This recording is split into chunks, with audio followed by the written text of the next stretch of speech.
The Nasdaq hit some intraday highs today, going for 4 straight, notching its second consecutive record close on Wednesday. Joining us with some stocks that he likes outside of that so-called antitrust basket is Mike Volpe of Index Ventures. Mike, good morning. Great to have you. Thanks for having me.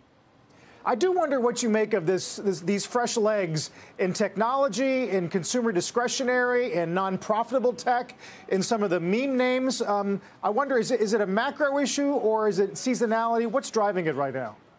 Well, look, I think that this time last year we were all worried that a lot of tech would have trouble. It turned out that many of the tech names, both on the consumer side as well as on the enterprise B2B side, ended up doing quite well during that process. And arguably, a lot of people who were not expecting to or not yet adopting some of these tech-related technologies, whether it was a Zoom or a Netflix or something like that, started to adopt them. And now that they're using them, they like them a lot. And even though the pandemic is in fact receding, you're going to see continued strength in a number of these companies that found their footing during the pandemic period. And I think that that's what's really showing up in NASDAQ right now.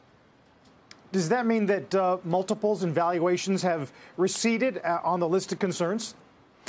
Well, look, what you've seen even in the last couple of months, where you saw slight corrections, if you will, on some of the multiples, but then they come right back up. And I think what fundamentally investors are looking for right now is growth.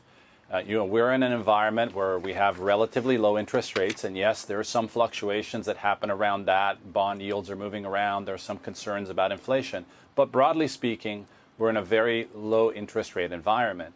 And when you have that kind of an environment, growth stocks perform well. And what you're seeing right now in NASDAQ is a lot of companies that are growing very quickly.